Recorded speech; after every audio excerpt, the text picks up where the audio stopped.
I never had a problem with my wife going out. The problem was who she went with. It was never a girls' night. It was always her circle of male friends, the same group texting her after midnight, the same names lighting up her screen while we sat on the couch together. My name is Alex Harper, and I'm 41 years old. I work as an IT engineer for a mid-sized tech company in downtown Chicago. Not glamorous, but it pays the bills and keeps our 2-story house in Oak Park running smoothly. My wife Marta is 39, an advertising executive at Morrison & Associates, one of those sleek agencies where everyone wears designer clothes and talks about synergy while drinking $15 lattes. We'd been married for 12 years. Good years, I thought. We had our routines, our inside jokes, our quiet Sunday mornings reading the paper together. But somewhere along the way, things started shifting. Marta began staying late at work more often. Her phone buzzed constantly with messages from her creative team, a group of guys from the agency who seemed to think every Friday night required their immediate attention.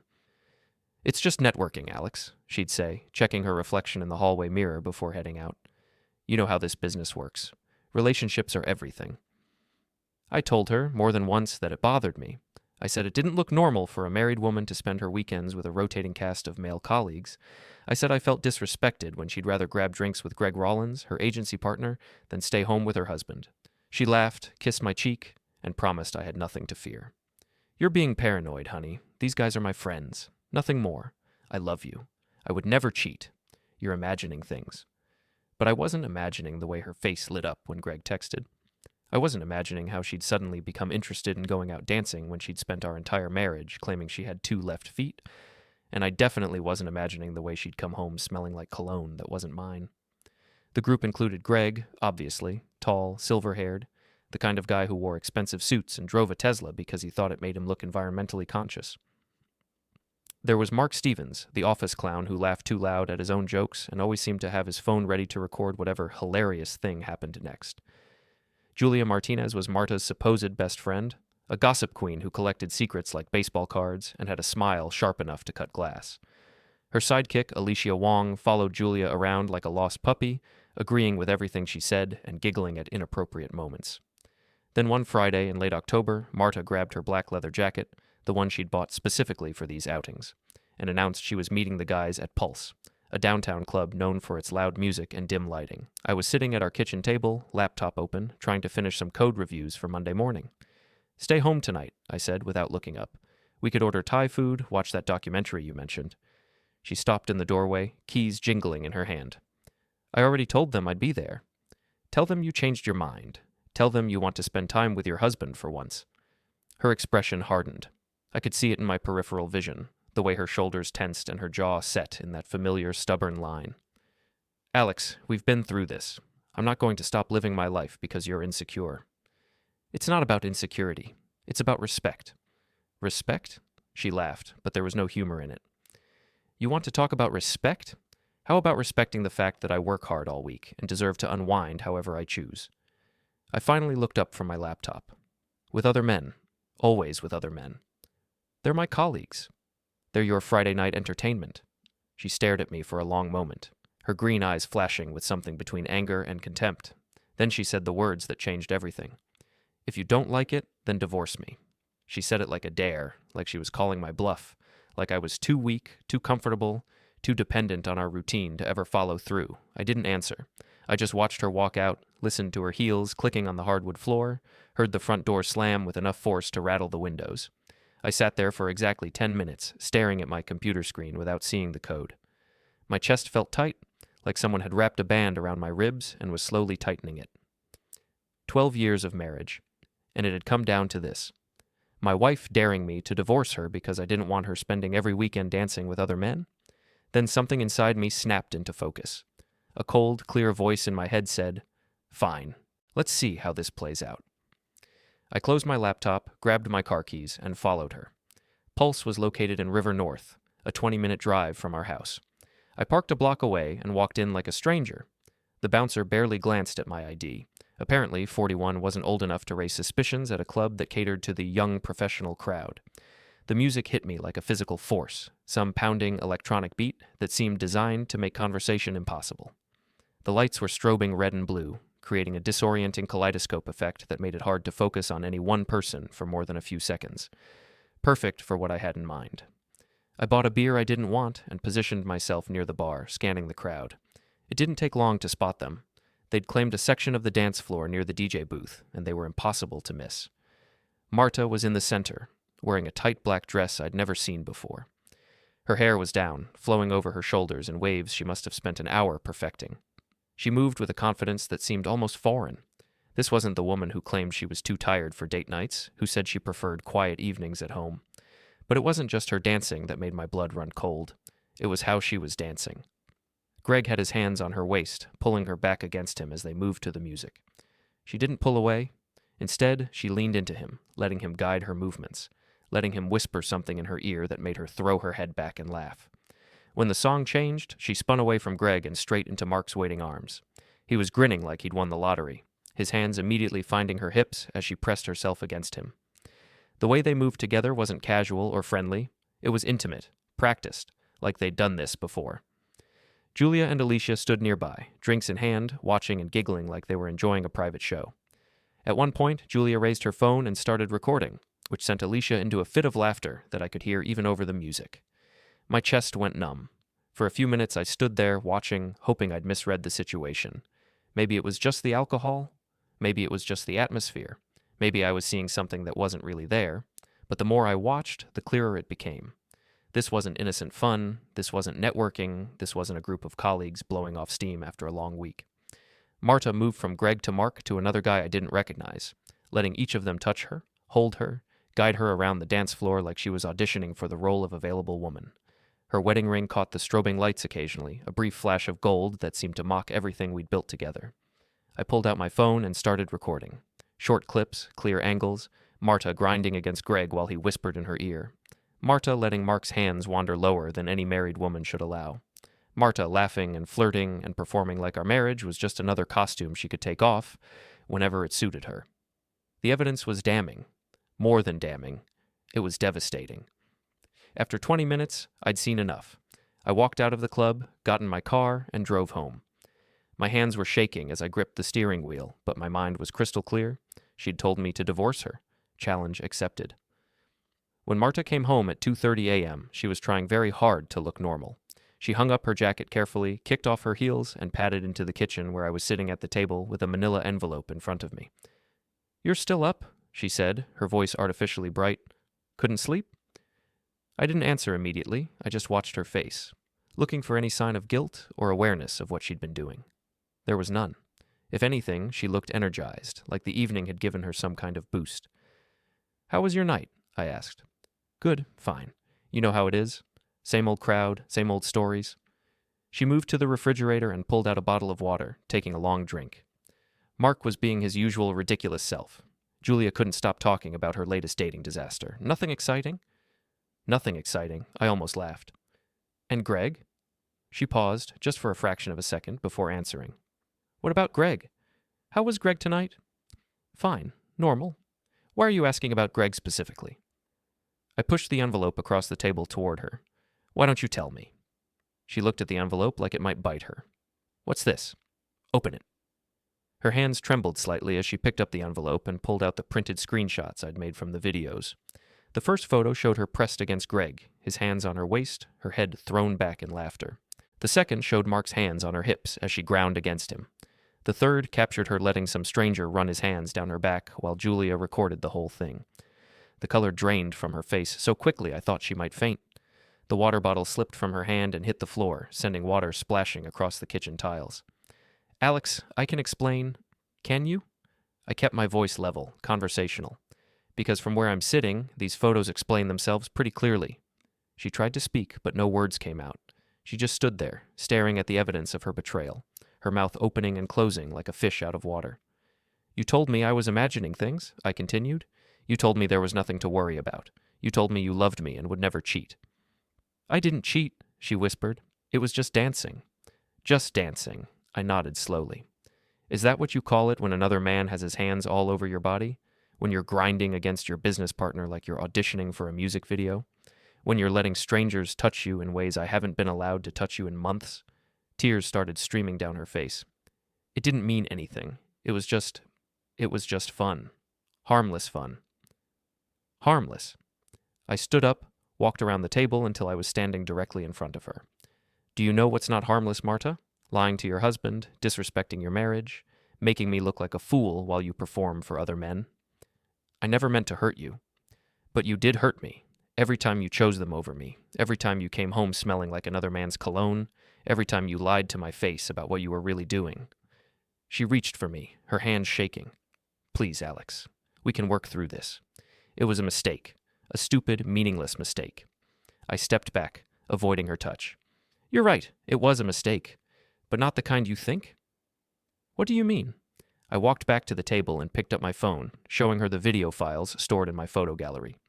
Your mistake was thinking I'd never find out. Your mistake was thinking I'd never follow you. Your mistake was underestimating exactly how far I was willing to go to learn the truth. Her eyes widened as she realized what she was looking at. You recorded me? I recorded everything. The dancing, the touching, the laughing, Julia filming you like you're some kind of entertainment. I've got 20 minutes of footage that shows exactly what your harmless fun really looks like. You can't use that. You can't show anyone. Can't I? I tilted my head, studying her face. You told me to divorce you, remember? You said it like you were daring me to do it, like you thought I was too weak or too comfortable to call your bluff. I didn't mean it. I was angry. I was frustrated. I said something stupid. No, I said quietly. You said something honest. For the first time in months, maybe years, you told me exactly how you really feel. You don't want to be married to me. You want to be free to dance with other men, to flirt with other men, to let other men put their hands all over you without having to worry about your boring husband's feelings. That's not true, isn't it? When's the last time you danced with me, Marta? When's the last time you looked at me the way you looked at Greg tonight? When's the last time you touched me the way you let Mark touch you? She couldn't answer. We both knew she couldn't answer because the truth was too ugly to speak out loud. I've already contacted a lawyer, I said. David Morrison at Morrison, Blake & Associates. He specializes in divorce cases involving infidelity and marital misconduct. Apparently, video evidence is extremely compelling in Illinois divorce proceedings. Her face went white. You can't be serious. Dead serious. The papers will be filed on Monday morning. You'll be served at your office, probably around lunchtime, and I thought you'd appreciate the professional setting. Gives you a chance to explain to your colleagues why your husband is divorcing you for adultery. It wasn't adultery. I never slept with anyone. You think that matters? You think a judge is going to care about the technical definition when he sees you grinding against other men while your husband sits at home? You think my lawyer won't be able to paint a very clear picture of a woman who's already checked out of her marriage? She was sobbing now, ugly tears that smeared her makeup and made her nose run. Please don't do this. Please. We can go to counseling. We can fix this. Fix what? Your need for male attention? Your complete disregard for our marriage vows? Your willingness to lie to my face every single day? I'll stop going out. I'll cut contact with them. I'll do whatever you want. I almost felt sorry for her. Almost. You don't get it, do you? This isn't about what you'll do going forward. This is about what you've already done. This is about the choice you made tonight when you told me to divorce you. I was angry. You were honest. Maybe for the first time in our marriage, you told me exactly how you feel about being tied down to someone like me. Well, congratulations. You're about to get exactly what you asked for. I walked toward the doorway, then stopped and looked back at her. She was standing in the middle of our kitchen, surrounded by spilled water and crumpled photographs, crying like her world was ending. The videos are backed up in 3 places, I said. Cloud storage, my work computer, and a flash drive in my lawyer's safe. So don't bother trying to delete anything from my phone. Alex, please. You wanted excitement, Marta. You wanted freedom. You wanted to dance with other men without your boring husband getting in the way. Tonight, you get everything you wanted. I left her there and went upstairs to pack a bag. I'd already rented a furnished apartment downtown, close to my office. The lease started Monday, but the landlord had agreed to let me move in early for an extra fee. As I folded clothes into my suitcase, I could hear her crying downstairs. Part of me wanted to go back, to comfort her, to try to salvage what was left of our marriage. But that part was getting smaller and quieter with each passing minute. She'd made her choice on that dance floor. Now she'd have to live with the consequences. I moved into my new apartment that Sunday. It was a 1-bedroom place in a high-rise building with floor-to-ceiling windows and a view of the Chicago River. Not luxurious, but clean and modern and completely free of memories of Marta dancing with other men. My sister Cammie helped me move the essentials. She's 3 years younger than me, a divorce attorney herself, and she'd been telling me for months that something was off about Marta's behavior. I hate being right about this, she said, carrying a box of books into the living room, but I'm also proud of you for not being a doormat about it. I should have done something sooner. Maybe, but you did something when it mattered. That's what counts. She set the box down and looked at me seriously. How are you holding up? Really? I thought about it. Angry, hurt, but also relieved. Like I finally have permission to stop pretending everything's fine. That's normal. You've been gaslighted for months. Of course you feel relieved to have proof that you weren't crazy. My phone buzzed with a text message. Marta, can we please talk? I know I messed up, but we can fix this.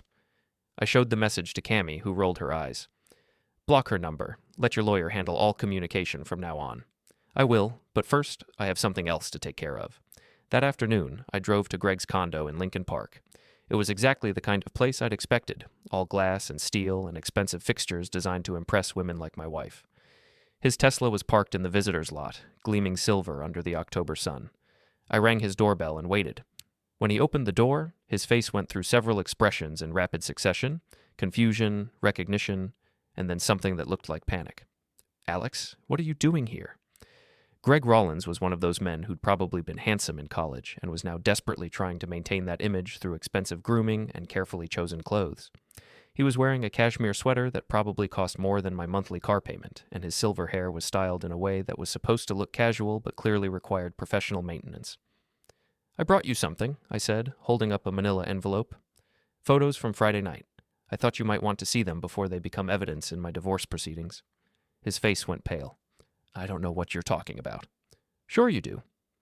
I pushed past him into his condo, which was decorated in the kind of aggressively modern style that screamed bachelor pad. Nice place. Very impressive. I bet Marta loves it here. Marta's never been here. I laughed. Come on, Greg. We're both adults. You can drop the act. I opened the envelope and spread the photos across his glass coffee table. His hands shook as he picked up the first one. A clear shot of him with his hands on Marta's waist, pulling her back against him. These were taken Friday night, I said conversationally. About 2 hours after my wife told me to divorce her if I didn't like her going out with you and your friends.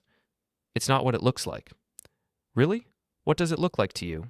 Because to me, it looks like a married woman letting another man put his hands all over her body while her friends record it for posterity. He set the photo down with trembling fingers. Look, Alex, I can explain. I don't want an explanation. I want you to understand something very clearly.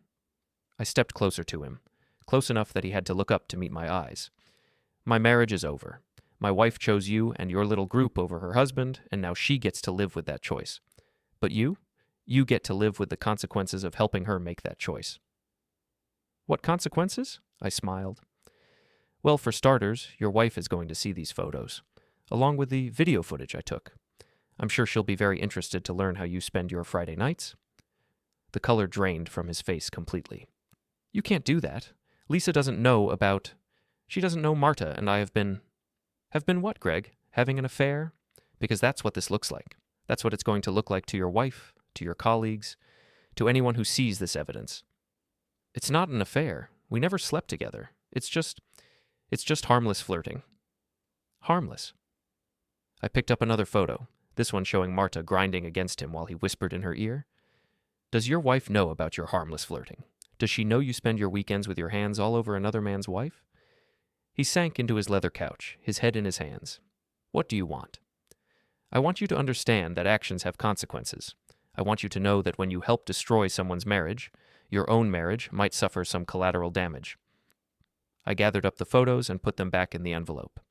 The divorce papers are being filed tomorrow. Marta will be served at the office, probably around lunchtime. I'm sure that will create some interesting conversations around the water cooler.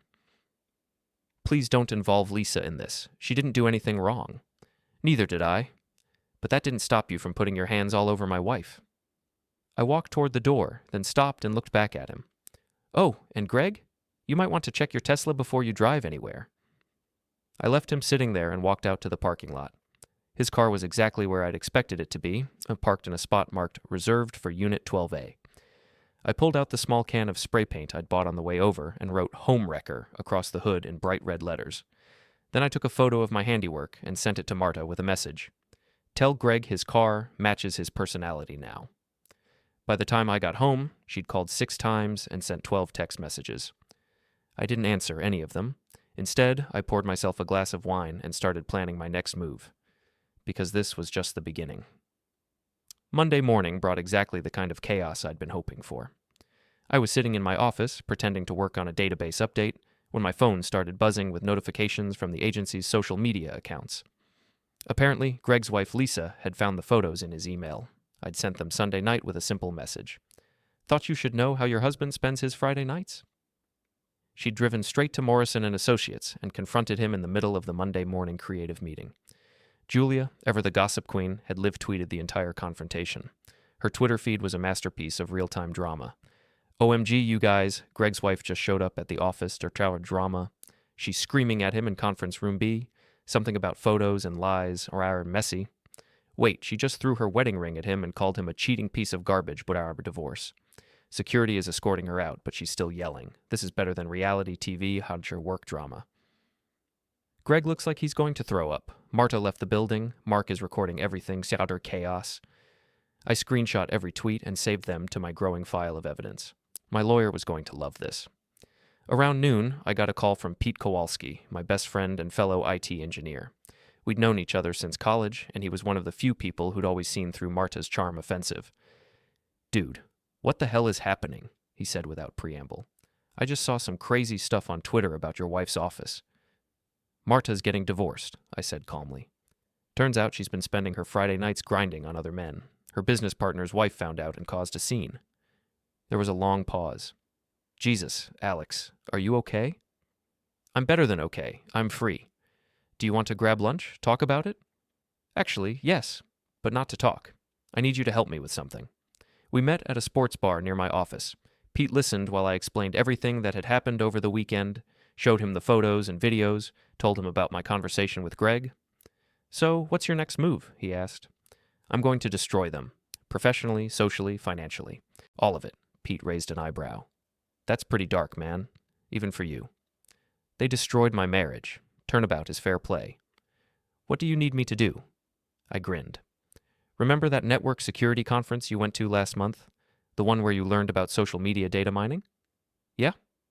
I need you to help me gather some intelligence on Marta's little friend group.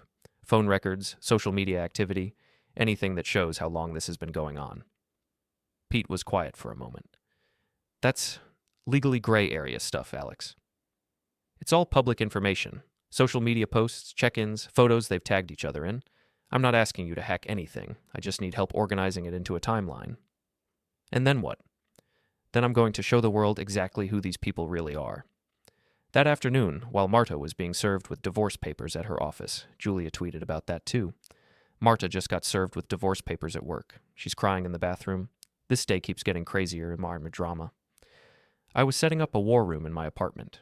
Pete and I spent the evening going through months of social media posts, building a comprehensive timeline of Marta's Friday night activities. It was worse than I'd thought. The pattern went back almost a year. Photos of her dancing with Greg, Mark, and various other men, always tagged at different clubs, always with comments from Julia and Alicia about how wild and free she looked. Look at this one, Pete said, pointing to a photo from 6 months ago. She's literally sitting on Greg's lap at some rooftop bar, and look at the comments. I read through them, my anger building with each flirtatious exchange. Julia, get it, girl. Alicia, Marta's living her best life. Mark, lucky Greg. Greg, just good friends having good times. Marta, life's too short not to have fun. Good friends, I muttered. Right. There's more, Pete said. Look at the timestamps on these posts. She's been staying out until 2 or 3 a.m. almost every Friday for the past year. And look at this. Greg posted a photo of them at some hotel bar during that advertising conference in Milwaukee. She told you she was rooming with Julia, right? I looked at the photo. Marta and Greg were sitting very close together in what was clearly a hotel lounge, both of them looking relaxed and intimate. The timestamp showed 11:30 p.m. on a Thursday night in August. She did room with Julia, I said slowly. But apparently that didn't stop her from spending the evening with Greg. We kept digging. By midnight, we had a comprehensive dossier that painted a very clear picture. Marta had been having an emotional affair with Greg for at least a year, possibly longer. The Friday nightclub visits were just the most visible part of a relationship that included private dinners, hotel bar meetings during business trips, and constant flirtatious social media interactions. This is enough to destroy her in the divorce proceedings, Pete said. You could take her for everything. I'm not interested in her money, I said. I want something more valuable than that. What? I want her reputation. I want everyone who knows her to see exactly who she really is. I want Greg's career ruined. I want Julia and Alicia and Mark to understand that there are consequences for helping someone destroy their marriage. Pete looked uncomfortable. Alex, I get that you're angry, but maybe you should think about this. Once you go nuclear, there's no going back. I thought about Marta dancing with Greg, letting him put his hands all over her body while she laughed and flirted like she was single. I thought about her coming home and lying to my face, telling me I was paranoid and jealous and imagining things. I thought about her telling me to divorce her, like she was daring me to call her bluff. Good, I said. I don't want to go back. Tuesday evening, I put my plan into motion. I'd spent the day creating a comprehensive social media presentation, a carefully curated timeline of Marta's year-long emotional affair, complete with photos, timestamps, and screenshots of flirtatious comments. Everything was public information, but organized in a way that told a very clear story. I knew exactly where to find them. Tuesday was trivia night at Murphy's Pub, a trendy spot in River North where the agency crowd liked to gather and show off their knowledge of pop culture and current events. Marta had mentioned it enough times that I knew their usual routine. They'd arrive around 7 p.m., claim a large table near the bar, and spend the evening drinking overpriced cocktails while pretending to care about questions like, what was the highest-grossing movie of 1987? I arrived at 6:45 and positioned myself at the bar with a clear view of their usual table. At exactly 7:10, they walked in like they owned the place. Marta, Greg, Julia, Alicia, and Mark, all dressed in the kind of carefully casual outfits that screamed, "We're young professionals having fun." Marta looked terrible. Her eyes were red and puffy. Her usually perfect hair was pulled back in a messy ponytail, and she was wearing a baggy sweater that made her look like she'd given up on trying to impress anyone. Greg didn't look much better. His expensive clothes couldn't hide the fact that he looked like a man whose world was falling apart. They ordered drinks and tried to pretend everything was normal, but the tension at their table was visible from across the room. Julia kept checking her phone and whispering to Alicia. Mark was drinking faster than usual. Greg kept glancing around the room like he was expecting someone to jump out and serve him with more legal papers.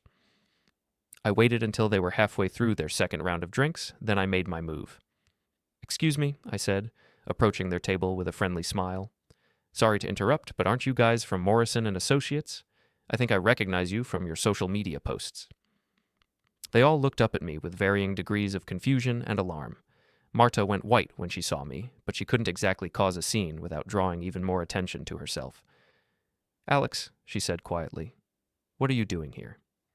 "Just grabbing a drink after work," I said cheerfully. "Mind if I join you? I'd love to hear about your trivia strategy." Before anyone could object, I pulled up an empty chair and sat down. The whole table was radiating discomfort, but they were trapped by social convention and the fact that we were in a very public place. "So," I said, looking directly at Greg, "how's your wife handling the photos?" Greg's face went red. "I don't know what you're talking about." "Sure you do. The photos of you and Marta dancing together. The ones that show you with your hands all over another man's wife. I heard Lisa made quite a scene at your office yesterday." "Alex, please," Marta whispered. "Don't do this here." "Do what? Have a conversation? I thought you liked public displays of affection, Marta. Or is that only when you're grinding against other men?" Julia tried to intervene. "Look, I don't know what your problem is, but my problem?" I turned to her with interest. "My problem is that you spent months encouraging my wife to cheat on me. You filmed her dancing with other men. You posted comments about how wild and free she looked when she was betraying her marriage vows." I stepped out of the bar into the cold, but the noise followed me like a swarm, not in my ears so much as in my bones. The door shut behind me, and the wind hit my face, sharp and clean, and for half a second I thought I might actually laugh. Not because any of it was funny, but because the moment had finally flipped. For months I'd been the one swallowing words, absorbing looks, pretending I didn't see what everyone else treated like entertainment. Tonight I stopped swallowing. My phone buzzed the second I hit the sidewalk. One notification turned into 5, then 10. People tagging me, people tagging Marta, people tagging the bar itself like it was a tourist attraction. A stranger I'd never met sent me a message that read, "Bro, you cooked them." Another one wrote, "Hope you're okay." That was brutal, but deserved. A third one just sent a popcorn emoji like my life was a show. I didn't answer any of them. I shoved my hands deeper into my coat pockets and kept walking, letting the city do what it always does after drama. Keep moving like nothing happened. 2 blocks away, my phone rang. "Pete, you get out clean?" he asked. "Yeah," I said, "but it's already everywhere." "I saw," he replied. "Someone posted a shaky clip. Your voice is loud enough to catch everything. Marta looks like she's melting into the chair." I pictured it and felt a small twist of regret, then it passed. Regret wasn't for her tears. It was for the part of me that used to believe she would care about the truth if I delivered it softly enough. Pete sighed. "You need to be smart now. Don't say anything else. Let the filings do the talking." "I know," I said. "And Alex," he added lower, "don't let the cheering fool you. Strangers clap because it feels righteous. But they won't be there when the backlash comes. People love a hero until the hero gets messy." "I'm not trying to be a hero," I said, and I meant it. "I'm trying to be free." We hung up and I kept walking. Every streetlight felt too bright. Every passing car sounded too loud. I realized my body was still in that post-confrontation state, like I'd just sprinted even though I'd only stood up and spoken. My heart wasn't racing from fear. It was racing from release. When I got home, I didn't turn on any lights in the living room. I went straight to the kitchen, poured water into a glass, and drank it like it was medicine. Then I sat at the table and opened my phone again, because pretending it wasn't happening would only make it worse. The hashtag was real. It wasn't just local Twitter either. Someone had cross-posted to TikTok with dramatic captions. Someone else had stitched the clip with a smug voiceover, pausing on Marta's face as if she was an actor hitting her mark. The bar's own account had reposted a blurry photo from across the room, and the comments were a war zone. Half of them were cheering, the other half were arguing about whether public shaming was toxic. A few were trying to identify everyone involved like amateur detectives. And in the middle of it all, my name. I felt my jaw tighten. This wasn't what I'd imagined when I pictured consequences. Consequences were supposed to be quiet and legal and final, not viral and messy and endless. My phone buzzed again, Marta this time, from her actual number. She hadn't blocked me. She'd never blocked anyone. Blocking would have meant admitting something was wrong. "Please answer," her message read. "This is ruining my life." I stared at the screen until the letters blurred slightly. Of course, that was her first sentence. Not, "I'm sorry," not, "I understand," not even, "I don't know how to fix this." Just a complaint, a demand in disguise. I set the phone down without replying. 10 minutes later, another message came in, this one from Greg. He wasn't asking to talk. He was trying to negotiate. "Alex, we can handle this privately. Take the video down. Tell people it's a misunderstanding. You're going to regret doing this." I laughed once, short and humorless. Regret. Like he hadn't been living comfortably inside my marriage for a year. I didn't answer him either. I opened my laptop and pulled up the folder Pete and I had organized, the one that began as a desperate attempt to prove I wasn't imagining things and ended as a timeline so airtight it could cut glass. Every piece of it was mundane on its own. A caption, a photo, a date stamp, a comment. Together, it was a map of deception. The worst part wasn't the flirtation. It wasn't even Marta sitting too close to him, or the way Greg's hand kept finding her waist like it belonged there. The worst part was the chorus around them. Julia cheering, Mark filming, Alicia cracking jokes like betrayal was a hobby. It made me realize something that hadn't fully landed until now. Marta didn't just cheat on me. She built a little world where cheating was normal and I was the weird one for not applauding it. I clicked through the posts again, more slowly, and I could feel my anger trying to come back. I didn't let it. Anger was useful for action, but it was poison for sleep. I needed to be calm now. Calm was how you win in court. Calm was how you rebuild yourself. I shut the laptop and sat back. The apartment felt too quiet. I could hear the refrigerator hum. I could hear a neighbor's footsteps upstairs. I could hear my own breathing, steady and controlled, like a metronome trying to keep me from breaking tempo. Then the doorbell rang. I froze for a second. My mind ran through options quickly. It was late. It wasn't a delivery. It wasn't Pete. If it was Marta, she had keys once upon a time, but not anymore. The doorbell rang again, longer this time, like someone leaning on it. I stood, walked to the door, and looked through the peephole. Marta, Greg, Julia, Mark, Alicia. All of them clustered in the hallway like they'd decided to bring their whole circus to my doorstep. My first instinct was to open the door and say something sharp, something clean and final, something that would make them shrink. My second instinct was to call my lawyer. My third instinct, the one that won, was to do neither. I didn't open the door. I stood there silently, watching through the peephole as Marta's face crumpled in frustration. She knocked with her knuckles, softer than the bell, as if that would make it more intimate, more forgivable. "Alex," she called, and her voice sounded raw. "Please, I just need to talk." Greg leaned close, murmuring something to her. Julia kept looking down the hallway like she was afraid a neighbor would open their door and recognize her from the video. Mark stood with his arms crossed, pretending he was there as protection, but his eyes were jumpy. Alicia held her phone in her hand like she couldn't stop refreshing the feed. They weren't here to apologize. They were here to manage the narrative. Marta knocked again. "I didn't know it would go like this." That almost made me open the door just to laugh in her face. She didn't know it would go like this. She didn't know public humiliation feels like drowning. She didn't know consequences have a sound. But I stayed still, because silence was a weapon they couldn't twist. If I opened the door, I'd give them something to record, something to clip, something to post. They would turn my words into proof I was abusive, or unstable, or threatening. They would try to bait me into the version of me that made them look like victims. After another minute of knocking, Greg spoke louder, trying a different angle. "We can fix this. You don't have to destroy everyone. Destroy." He said it like I was holding the knife, not just bleeding from the cut. I took out my phone and started recording. Only audio.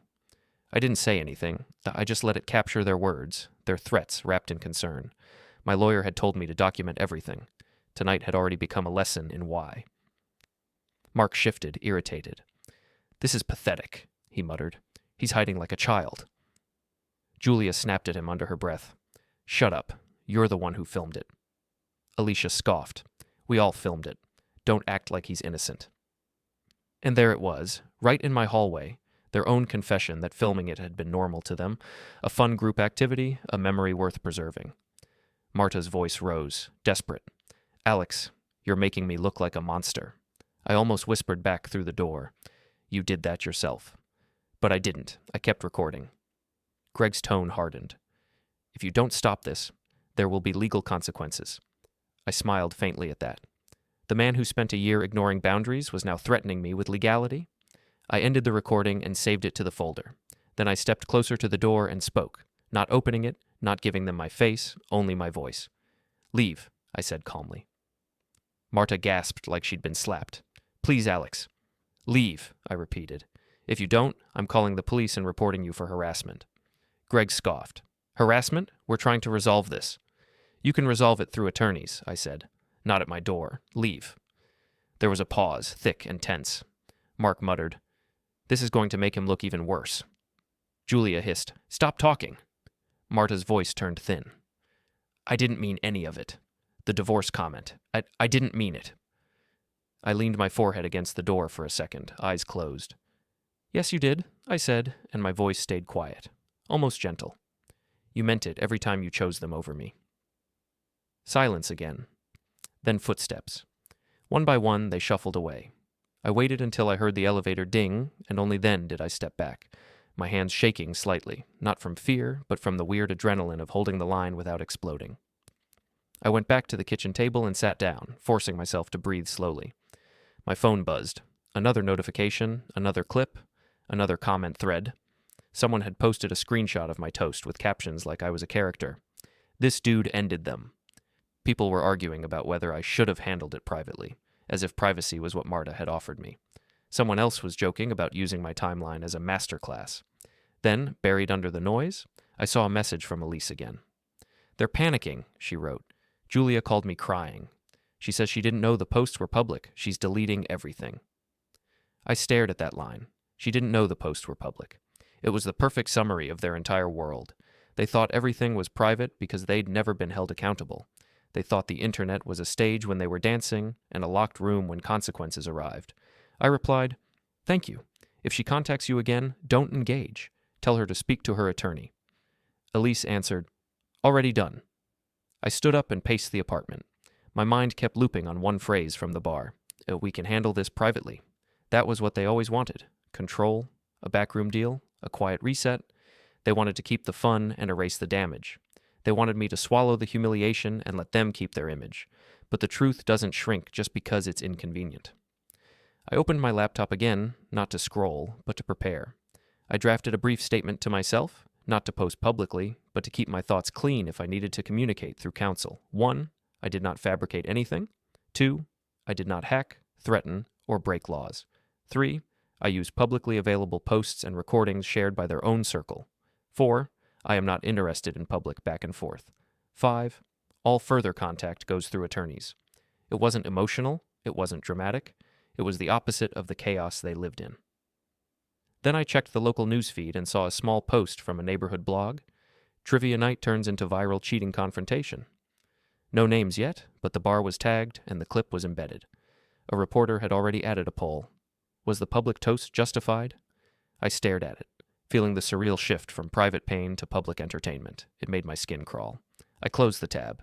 Let people vote on their own morality in comment sections. I didn't need their approval. I needed my life back. Still, I couldn't ignore the reality. This could spill into my work, into my family, into the court process if someone tried to twist it. I couldn't control what strangers posted, but I could control what I did next.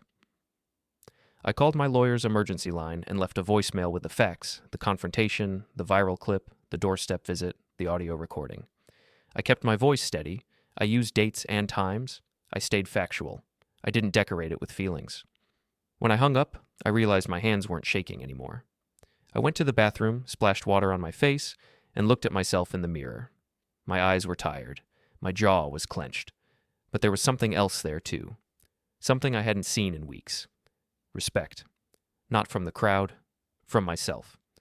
Because tonight, for the first time, I didn't accept their definition of reality. I didn't let Marta reduce betrayal to a technicality. I didn't let Greg dress manipulation up as professionalism. I didn't let Julia and Mark and Alicia laugh their way out of responsibility. I made it plain. I named it. I drew the line. Back in the kitchen, I saw one final message pop up from Marta before I could block her. I never meant to hurt you. I just got caught up. Please don't do this. I read it slowly, then locked my phone and set it down. Because the truth was, I wasn't doing anything to her. I was finally stopping her from doing it to me. I went to bed that night and slept in short bursts, but I slept. Every time I woke up, the same thought floated in like a steady tide. This is real now. This is moving. This is ending. And somewhere in the middle of the night, as the city hummed outside my window, I stopped thinking about revenge and started thinking about the next morning, about coffee, about a run, about a life that didn't require me to shrink. The war they imagined, screaming, begging, bargaining, wasn't coming. What was coming was quieter. Paperwork, evidence, boundaries, consequences that didn't need applause. Wednesday morning brought a series of increasingly frantic phone calls from Marta. I didn't answer any of them, but I listened to the voicemails she left. Alex, please call me back. We need to talk about what happened last night. You can't just destroy my reputation because you're angry. I know you're hurt, but this has gone too far. People are calling me at work. My boss wants to see me. Please, just call me back. I'll do anything to fix this. Anything. Just please stop posting things about me online. The last part made me laugh. I hadn't posted anything online. I didn't need to. Other people were doing it for me. The video of my toast at Murphy's Pub had been viewed over 50,000 times. The comments section was brutal. This guy is a legend. Imagine finding out your wife is cheating and handling it like this. The way she's crying, ooh, actions have consequences, sweetheart. Greg looks like he's about to have a heart attack. Homewrecker got what he deserved. Julia frantically deleting her posts is sending me. But public humiliation was just the appetizer. The main course was financial warfare. I'd spent Tuesday night going through our joint accounts and assets, working with my lawyer to understand exactly what I could legally do to protect myself in the divorce proceedings. The answer was quite a lot. Wednesday afternoon, I emptied our joint checking account, $23,000 that I transferred into a separate account in my name only. Legally, I was entitled to half of our marital assets, and since Marta had been using our joint funds to pay for her nights out with Greg and the gang, I figured I was just reclaiming money that had been spent on her affair. Next, I canceled all the credit cards that listed me as the primary account holder. Marta's gym membership, her monthly spa treatments, her subscription to that expensive wine club, all gone. She'd find out when she tried to use the cards, and they were declined. Then I called our mortgage company and informed them that I would no longer be contributing to the monthly payments. Since the house was in both our names, Marta would be responsible for the full amount if she wanted to keep it. On her advertising executive salary, she could probably afford it, but it would be tight, especially with all her credit cards canceled. The piece de resistance was our joint investment account. We had about $45,000 in mutual funds and stocks that we'd been building toward retirement. I couldn't touch that money without Marta's signature, but I could do something almost as effective. I called our financial advisor and instructed him to freeze all trading activity on the account pending the divorce proceedings. This is standard procedure in divorce cases, he assured me. The account will remain frozen until the court determines how to divide the assets. Which meant Marta couldn't access her half of our retirement savings either. By Thursday morning, she was learning just how expensive her Friday night activities had really been. I was sitting in my office when Pete stopped by with coffee and a grin. "Have you seen Twitter this morning?" "What now?" He showed me his phone. Julia had posted a long, rambling thread trying to defend herself and Marta. "I want to address the rumors that have been spreading about my friend. Marta is going through a difficult time in her marriage, and she deserves support, not judgment. Dancing with friends is not cheating. Having male friends is not cheating. Some people need to grow up and stop trying to control their wives." The replies were not kind. "Girl, we saw the photos. That wasn't dancing with friends." Imagine defending someone who cheats on their husband and then trying to make the husband look like the bad guy. Having male friends doesn't usually involve sitting on their laps and grinding against them, but okay.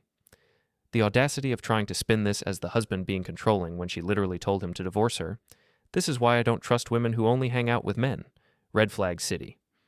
Julia had tried to respond to some of the criticism, but each response just made things worse. She was clearly not equipped for the level of public scrutiny that comes with being involved in a viral cheating scandal. "She's making it worse for herself," Pete observed. "And for Marta." "Good," I said. "Let them keep talking. Every word they say just proves my point." That afternoon, I got a call from an unknown number. When I answered, it was Greg. "Alex, we need to talk." "Do we? I thought we covered everything pretty thoroughly on Monday." "My wife filed for divorce. She's taking the kids. She's going to destroy me financially." "Sounds familiar. How does it feel?" "This has to stop. You've made your point. You've humiliated us all. Isn't that enough?" I leaned back in my office chair, enjoying the desperation in his voice. "Let me think about it." "No." "What do you want? Money? I'll pay you whatever you want to make this go away." "I don't want your money, Greg. I want you to understand that when you help destroy someone's marriage, there are consequences, real consequences that affect your real life. I never meant for it to go this far. You never meant to get caught. There's a difference. Marta's talking about suicide. She can't handle the pressure." That stopped me cold. "What?" "She called me this morning, crying, saying she can't take it anymore. She can't afford her mortgage without your income. Her credit cards are maxed out. Her boss is considering firing her because of all the negative publicity. She's falling apart." I felt a flicker of something that might have been concern, but I pushed it down. She should have thought about that before she told me to divorce her. She didn't mean it. She was angry. She meant it, and now she gets to live with it. "Alex, please, I'm begging you. Call off the dogs. Stop the social media campaign. Let us try to rebuild our lives." "There is no social media campaign, Greg. I haven't posted a single thing online. Other people are posting because they saw what you and Marta did, and they're disgusted by it. You want it to stop? Stop giving them reasons to be disgusted." I hung up on him, but his words about Marta talking about suicide bothered me more than I wanted to admit. I called my sister Cammie and told her about the conversation. "Do you think she's serious?" I asked. "Probably not. But even if she is, that's not your responsibility anymore. She made her choices. I don't want her to hurt herself." "Then maybe you should have thought about that before you decided to destroy her life." "I didn't destroy her life. She destroyed her own life. I just made sure everyone could see it." Cammie was quiet for a moment. "Alex, I'm on your side. You know that. What she did was inexcusable, and you have every right to be angry. But maybe it's time to ease up a little. You've made your point." "Have I? Because Greg just offered to pay me to make this go away. That sounds like someone who still doesn't understand that actions have consequences. Or it sounds like someone who's desperate and scared. Good. He should be scared. They all should be scared." But after I hung up, I couldn't shake the feeling that maybe I was going too far. The rational part of my brain knew that Marta's threats of suicide were probably just manipulation tactics. But what if they weren't? I pushed the thought away. She'd made her bed. Now she could lie in it. Alone. Friday afternoon, everything came to a head. I was working late at the office when security called to tell me I had visitors in the lobby. When I went downstairs, I found Marta, Greg, Julia, and Mark waiting for me. They looked like a delegation of the defeated, tired, desperate, and united only by their shared misery. "We need to talk," Marta said. Her voice was hoarse. and she looked like she hadn't slept in days. "Do we? I thought we'd said everything that needed to be said. Please, Alex, just give us 5 minutes." Against my better judgment, I led them to a small conference room on the first floor of my building. We sat around the table like we were negotiating a business deal, except the business was the destruction of their lives. "What do you want?" I asked. Greg spoke first. "We want to know what it's going to take for you to stop." "Stop what?" "The social media posts, the public humiliation, the campaign to destroy our reputations." I laughed. "I keep telling you people, I'm not running a campaign. I haven't posted anything on social media. Other people are posting because they saw what you did and they think you're terrible people." "You started it," Julia said. "You made that scene at the bar." "I told the truth at the bar. If the truth makes you look bad, maybe you should examine your behavior instead of blaming me for exposing it." Marta leaned forward, tears streaming down her face. "Alex, I know I hurt you. I know I made terrible mistakes. But this has gone too far. I can't afford my mortgage. My boss is talking about firing me. People are calling me a whore on the internet." "Are you a whore, Marta?" She flinched like I'd slapped her. "That's not fair." "Fair? You want to talk about fair? Was it fair when you spent a year lying to my face? Was it fair when you told me I was paranoid for worrying about your relationship with Greg? Was it fair when you told me to divorce you because I didn't like you grinding against other men?" I was angry. I said something stupid. "You said something honest. For the first time in our marriage, you told me exactly how you felt about being tied down to someone like me." Mark tried to intervene. "Look, man, we all made mistakes." "We?" I turned to him. "What mistakes did you make, Mark? Other than filming my wife cheating on me and posting about it online like it was entertainment?" He shut up. Greg pulled out his phone and showed me something on the screen. "Look at this. Someone posted my home address online. My kids are getting harassed at school. My wife had to change her phone number because people keep calling her to tell her what a piece of garbage I am. Sounds rough. How do you think I felt when I saw video of you with your hands all over my wife? It wasn't supposed to happen like this." "How was it supposed to happen, Greg? You were going to keep putting your hands all over my wife indefinitely, and I was just going to accept it." Julia was crying now, too. "People are calling my work. They're leaving reviews on my company's Google page saying I help people cheat on their spouses. I might lose my job." "Actions have consequences, Julia. You spent months encouraging my wife to betray her marriage. You filmed her doing it. You celebrated it. What did you think was going to happen when the truth came out?" "We thought you'd never find out," Alicia whispered. The honesty of that statement hit the room like a bomb. Everyone stared at her, realizing she'd just admitted what they had all been thinking. "There it is," I said quietly. "The truth? You all knew exactly what you were doing. You knew it was wrong. You just thought you were smart enough to get away with it." Marta reached across the table and grabbed my hand. "Please, Alex, I'll do anything to make this right. Anything." I looked down at her hand on mine, the same hand that had touched Greg, that had run through Mark's hair, that had betrayed everything we'd built together. I pulled my hand away. I met Pete 2 blocks from the office in a low-lit place tucked under the train tracks, the kind of bar that smelled like lemon cleaner and old wood instead of perfume and trouble. No one here knew Marta. No one here cared about who danced with whom, or who was tagged in which video, or who smiled too wide for the camera. The bartender looked at me like I was just another tired guy in a winter coat, and for the first time in months, that anonymity felt like a gift. Pete slid a glass across the table without asking what I wanted. He'd known me long enough to read the shape of my shoulders. "You look lighter," he said. "I'm not sure if it's lighter," I admitted. "Maybe it's just emptier." "That's still an improvement," he said, and we both let that sit for a moment. I took a slow sip and felt the warmth travel down my throat, simple and ordinary. Pete didn't ask for details right away. He didn't try to pull a confession out of me like I was a headline. He just stayed there, steady, like a guardrail on a curve you didn't see coming. After a while, he nodded toward my phone, which was face down on the table like a sleeping animal. "They blow it up?" "Not yet," I said. "But they will. Tonight was the last time they got to pretend this was some misunderstanding. Marta wanted to call it not cheating until the end." Pete leaned back. "People like that don't admit wrong. They admit inconvenience." "That's exactly it," I said, and my voice came out calmer than I expected. She kept looking for the right phrasing that would let her feel innocent. Like if she found the perfect sentence, the last year would become a cute story instead of a betrayal. Pete raised his glass slightly. "To bad sentences." I clinked my glass against his. "To reality. We talked for an hour about everything except Marta. Work, stupid office politics, a basketball game on the TV with no sound, the fact that Pete's neighbor had bought a treadmill and immediately turned it into a coat rack. I laughed twice without forcing it, and that scared me a little because it made the last few months feel even more ridiculous. Like I'd been trapped in a burning building, and now I was outside, staring at the smoke, wondering why I stayed so long. When I finally looked at my phone again, there were 3 new notifications. One was from my lawyer, one was from an unknown number, and one was an email with the subject line, Urgent, Partnership Compliance Meeting. I opened my lawyer's message first because it felt like the only thing in my life that still had clean lines. Court confirmed receipt of filings and exhibits. Initial scheduling expected within 7-10 business days. I'll update as soon as we have dates. You did well holding firm. Don't engage beyond counsel. I exhaled, slow. It wasn't relief exactly, but it was structure. A timeline.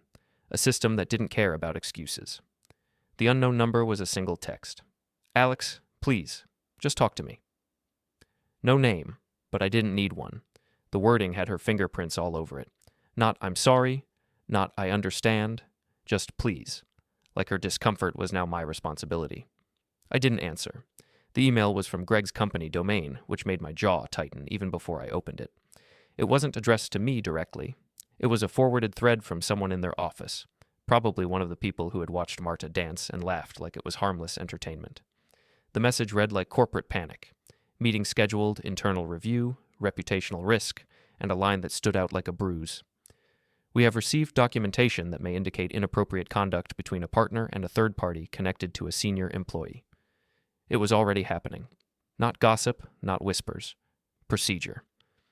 Pete watched my face and didn't need the words. They're eating each other, he said. They're finally noticing the fire, I replied. He shrugged.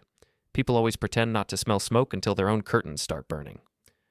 I stayed for one more drink, not because I needed it, but because I didn't want to go home and stand in the quiet too soon. My apartment was temporary now, a place I slept between legal appointments and long walks. I'd moved my essentials into it 2 weeks ago, after Marta's friend group started showing up at our building like they owned my front door. The first time it happened, Julia had knocked with her nails like she was tapping a microphone, smiling like I was being dramatic. The second time, Mark came with a look that tried to be threatening, but landed closer to pathetic. They kept using the same lines. This is getting out of hand, and you're ruining lives, as if I had climbed into their homes and pulled the triggers myself. What they never said was, we shouldn't have done it. On the walk back, the city felt sharper. Streetlights made clean pools of gold on the sidewalks. Cars hissed over wet pavement. A couple in matching hats passed me holding hands, and for a second I felt that old punch of grief, the memory of what I thought my life was going to be. Then I let the memory move through me like a cold gust and kept walking. At my apartment, I didn't turn on the TV. I didn't fill the silence with noise.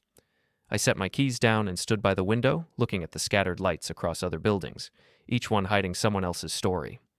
I thought about the conference room, about Greg's face when I said the words out loud, about Julia's mouth tightening when I refused to accept her performance of concern, about Marta asking for forgiveness like it was a coupon she could redeem. She didn't want forgiveness. She wanted erasure. I sat at the small kitchen table and opened the folder my lawyer had told me to keep updated. Inside were printouts, screenshots, and transcripts. Dates and times, social posts, messages Marta sent when she thought no one would ever read them outside her group chat. I hated that my marriage had become paperwork, but I also respected the way facts didn't bend for anyone's feelings. In the middle of the folder was a note I'd written to myself months ago, when I still believed I could fix this if I said the right thing. Don't negotiate with someone who benefits from your confusion. I stared at that line for a long time. The next morning, my phone buzzed again before my alarm. This time, it was an email from HR at Greg's firm, carefully written in that polite, sterile language that pretends feelings don't exist. Mr. Ah, we are conducting an internal review and would appreciate your cooperation regarding a matter involving our partner, Gregory. Please confirm availability for a brief call this week. I didn't feel joy reading it. I didn't feel triumph. I felt tired, the way you feel when a storm finally hits land and you know there will be damage, but you also know the pressure has to break somewhere. I forwarded it to my lawyer and typed a simple reply. I am willing to cooperate through counsel. Please coordinate with my attorney. Then I blocked the unknown number, not out of anger, out of clarity. Later that day, another message came through from someone I hadn't heard from in months. A mutual acquaintance of Marta's who had never quite fit into the group. Her name was Elise. She'd always been the quiet one at parties, the one who left early and didn't laugh too loudly. "I don't know if you want to hear from me," she wrote, "but I'm sorry. I should have said something sooner. They've been telling everyone you're abusive and controlling. It's not true. If you need someone to say that out loud, I will." I read it twice, feeling something in my chest loosen. Not because I needed her validation, but because it proved I wasn't crazy. They really had built a story where my boundaries were the problem, where my pain was an inconvenience. I replied, "Thank you. I may take you up on that. Are you okay?" Her response came quickly. "No, but I'm done pretending." That night, I went for a run along the river until my lungs burned. I needed my body to catch up with my mind. I needed proof that I could push forward, that I wasn't stuck in the same loop of humiliation and argument. As I slowed to a walk, I realized something else. I'd been waiting for Marta to understand, as if her understanding would make my decision real. But my decision had already been real the moment I stopped explaining myself, the moment I stopped begging for basic respect, the moment I chose law and truth over chaos and hope. Forgiveness wasn't my job. Healing was. Back in my apartment, I made coffee and watched the steam rise, and I felt that quiet peace again. Not soft, not sentimental, but solid. The kind that comes when you stop trying to win someone's approval and start rebuilding your life with your own hands. Marta wanted to be free. Now she was. And for the first time, so was I. 3 months later, I was rebuilding my life one piece at a time. The divorce had been finalized with surprising speed. Marta's lawyer had advised her to accept my terms rather than risk having all the evidence presented in open court. She got the house, along with the mortgage payments she couldn't afford, and I got my freedom and most of our liquid assets. I'd started dating again. Nothing serious, just casual dinners and movies with women who didn't spend their weekends dancing with other men. It felt strange at first, like I was learning a foreign language, but gradually I remembered what it was like to be with someone who actually wanted to be with me. Pete and I had started a small IT consulting business on the side, picking up freelance projects from companies that needed database work or security audits. It was bringing in good money, and more importantly, it was giving me something to focus on besides the wreckage of my marriage. My sister Cammie had been right. The social media storm had eventually died down. Julia and Mark had deleted their accounts and disappeared from public view. Greg's wife had taken him for everything in their divorce, and he'd been quietly pushed out of Morrison and Associates. Marta was still working there, but barely. She'd been demoted and moved to a smaller office, handling accounts for local businesses instead of the major corporate clients she used to manage. I thought I was done with all of them. I thought that chapter of my life was closed. Then I got an invitation to Morrison and Associates' annual gala. It arrived in my mailbox on a Tuesday afternoon, addressed to Mr. Alex Harper in elegant script on heavy cardstock. The invitation itself was beautiful. Gold lettering on cream paper announcing the agency's 20th anniversary celebration at the Palmer House downtown. At first, I assumed it was a mistake. Why would Marta's company invite her ex-husband to their biggest event of the year? Then I saw the note handwritten at the bottom. "You deserve to see how this story ends. A friend." I didn't recognize the handwriting, but I had a pretty good idea who my mysterious friend might be. Someone at the agency who'd gotten tired of watching Marta and Greg destroy other people's lives. Someone who wanted to see justice served with a side of public humiliation. The gala was scheduled for Friday night. I spent the week debating whether to go. Part of me wanted to let sleeping dogs lie, to continue building my new life without looking back at the old one. But another part of me, the part that had been humiliated and betrayed and told to divorce her if you don't like it, wanted to see how the story ended. On Friday evening, I put on my best suit and drove downtown. The Palmer House was exactly the kind of venue I'd expected. All marble columns and crystal chandeliers, the kind of place where Chicago's advertising elite could gather to congratulate themselves on their creativity and success. The ballroom was packed with people in expensive clothes, holding expensive drinks, and talking about expensive campaigns they'd created for expensive clients. I checked in at the registration table, where a young woman with a tablet looked confused when she couldn't find my name on the guest list. "I'm sorry, sir, but I don't see you registered for tonight's event." I showed her the invitation. "I received this earlier this week." She studied the invitation, then excused herself to speak with her supervisor.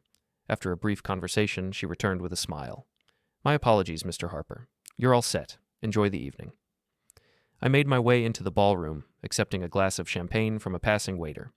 The crowd was exactly what I'd expected, a mix of agency employees, clients, and industry professionals, all networking and schmoozing under the soft glow of the chandeliers. It didn't take long to spot my targets. Marta was standing near the bar, wearing a black dress that was probably meant to be elegant, but just made her look tired. She was talking to a small group of people I didn't recognize, but her body language suggested she wasn't enjoying herself. She kept glancing around the room like she was looking for an escape route. Greg was on the other side of the room, surrounded by a different group of people. He looked older than I remembered, and there was something defeated about the way he held himself. His expensive suit couldn't hide the fact that he looked like a man who'd lost everything that mattered to him.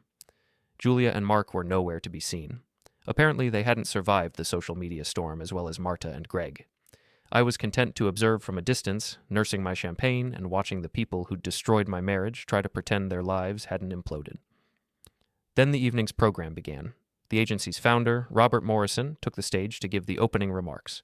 He was a distinguished man in his 70s, with silver hair and the kind of presence that commanded attention. He talked about the agency's history, its achievements, its commitment to creativity and excellence. But tonight, he said, isn't just about celebrating our past. It's about acknowledging the challenges we've faced and the lessons we've learned. Because true success isn't just about winning awards or landing big clients. It's about maintaining the integrity and professionalism that our clients trust us to uphold. I felt a chill run down my spine. This wasn't going where I'd expected. Morrison continued. Over the past few months, our agency has faced some difficult situations that have tested our values and our commitment to excellence. We've had to make some hard decisions about the kind of people we want representing our company and our clients. The room had gone quiet. People were looking around, trying to figure out what Morrison was talking about. Tonight, I want to address those situations directly because transparency and accountability are fundamental to who we are as an organization. He gestured to a large screen that descended from the ceiling behind him. Some of you may be familiar with the events I'm about to discuss. Others may not, but I believe it's important for everyone to understand what happened and why we've taken the actions we have. The screen lit up with a slide that read, Professional Conduct and Personal Responsibility. My heart started racing. This wasn't what I'd expected at all. Morrison clicked to the next slide, which showed a series of social media posts, the same posts that Pete and I had compiled months ago, showing Marta's year-long emotional affair with Greg. These posts were brought to our attention earlier this year, Morrison said. They document a pattern of behavior by two of our employees that was inconsistent with our company values and potentially damaging to our reputation. The room erupted in whispers and murmurs. People were turning to look at Marta and Greg, who both looked like they wanted to disappear through the floor. Morrison continued clicking through the slides, showing photo after photo of Marta and Greg's inappropriate relationship. The hotel bar in Milwaukee, the rooftop restaurant where she'd sat on his lap, the club where she'd ground against him while Julia filmed it. Both employees were married to other people at the time these photos were taken, Morrison said. Both employees used company resources, including business trips and client entertainment budgets, to facilitate their personal relationship, and both employees lied to their spouses and their supervisors about the nature of their relationship. I looked around the room, watching the reactions of the other guests. Some looked shocked, others looked disgusted. A few were pulling out their phones to record Morrison's presentation. Now, I want to be clear, Morrison continued. We don't typically involve ourselves in our employees' personal lives. What they do on their own time is their business. But when personal conduct affects professional performance, when it involves the misuse of company resources, and when it creates a hostile work environment for other employees, it becomes our business. He clicked to a new slide that showed a timeline of complaints and incidents. Over the past year, we received multiple complaints from other employees about the inappropriate behavior of these two individuals. Complaints about public displays of affection in the office. Complaints about preferential treatment based on their personal relationship. Complaints about the creation of a clique that excluded and marginalized other team members. I realized what was happening. This wasn't just about Marta and Greg's affair. This was about a pattern of behavior that had been affecting the entire agency. Morrison clicked to the final slide. Effective immediately, both employees have been terminated for violations of our professional conduct policy, misuse of company resources, and creation of a hostile work environment. The room exploded. People were talking loudly, pointing at Marta and Greg, pulling out their phones to capture their reactions. Marta was crying. Greg looked like he was about to be sick, but Morrison wasn't done. I also want to address the aftermath of these events, he said, his voice cutting through the noise. When these individuals' behavior was exposed, they didn't take responsibility for their actions. Instead, they tried to blame others for their consequences. They claimed they were victims of harassment and public humiliation, rather than acknowledging that they were experiencing the natural results of their own choices. He looked directly at Marta and Greg. Let me be clear. When you betray your spouse, lie to your colleagues, and misuse company resources, you don't get to claim victimhood when the truth comes out. You don't get to demand sympathy for the consequences of your own actions. And you certainly don't get to continue representing this company. The applause started slowly, with just a few people clapping. Then it built, spreading through the room until nearly everyone was applauding Morrison's speech. Everyone except Marta and Greg, who were trying to make their way toward the exits. But Morrison still wasn't finished. Finally, he said, I want to acknowledge someone who was wronged by these individuals' actions. Alex Harper, the husband of one of the terminated employees, is here with us tonight. Mr. Harper, would you please stand? Every eye in the room turned to me. I felt like I was frozen in place, unable to move or speak or even breathe. Mr. Harper was lied to, betrayed, and humiliated by people he trusted, Morrison continued. When he discovered the truth about his wife's affair, he was told by these individuals that he was controlling, jealous, and paranoid. When he asked for basic respect and honesty in his marriage, he was told to divorce her if he didn't like it. The room was completely silent now, everyone hanging on Morrison's words. Well, Mr. Harper took that advice. He divorced his wife, and in doing so, he exposed a pattern of behavior that was poisoning our workplace and damaging our reputation. For that, we owe him our gratitude. The applause was thunderous. People were standing, clapping, some even cheering. I stood there in the middle of it all, overwhelmed by the unexpected vindication. Morrison raised his hand for quiet. Mr. Harper, on behalf of Morrison and Associates, I want to publicly apologize for the actions of our former employees. You deserved better from them, and you deserved better from us. We should have addressed this behavior sooner, and we're sorry we didn't. I found my voice. Thank you, Mr. Morrison. That means more than you know? There's one more thing, Morrison said. Our agency has a policy of supporting victims of workplace harassment and misconduct. We'd like to offer you a consulting contract to help us review and improve our professional conduct policies. We think your perspective would be valuable in preventing these kinds of situations in the future. The offer caught me completely off guard. I would be honored to help. As the applause continued, I looked around the room for Marta and Greg. They were gone, having slipped out during Morrison's speech. Julia and Mark were nowhere to be seen. Apparently, they'd been smart enough to stay away entirely. The rest of the evening passed in a blur of congratulations and conversations. People I'd never met came up to shake my hand and tell me how impressed they were with how I'd handled the situation. Several other business owners offered me consulting work. A few single women gave me their business cards with personal phone numbers written on the back. As the evening wound down, I found myself standing alone on the hotel's terrace, looking out at the Chicago skyline. The city lights twinkled below me, and for the first time in months, I felt truly at peace. My phone buzzed with a text from an unknown number. You deserved to see how this story ends. Congratulations on your victory. Your friend at Morrison and Associates. I smiled and typed back. Thank you for the invitation. Justice served. A few minutes later, another text arrived, this one from Marta. I hope you're happy now. You've destroyed everything. I looked at the message for a long time, then deleted it without responding. She still didn't understand that she'd destroyed everything herself. I just made sure everyone could see it. As I walked back to my car, I thought about the journey that had brought me to this moment. 6 months ago, I'd been a man whose wife told him to divorce her if he didn't like her dancing with other men. Tonight, I was a man who'd been publicly vindicated, professionally recognized, and personally liberated. Marta had been right about one thing. I should have divorced her. It was the best advice she'd ever given me. I drove home to my downtown apartment, opened a bottle of good wine, and toasted to new beginnings. Tomorrow, I'd start working on Morrison and Associates' consulting project. Next week, I'd have dinner with the attractive marketing director who'd given me her card. Next month, I'd take the vacation to Italy I'd been putting off for years. The future stretched out before me, full of possibilities that didn't include dancing with other people's spouses or lying to the people who loved me. It was going to be a good life, a life built on honesty, respect, and the understanding that actions have consequences. Marta had taught me that lesson, even if she'd never learned it herself. For that, I was grateful.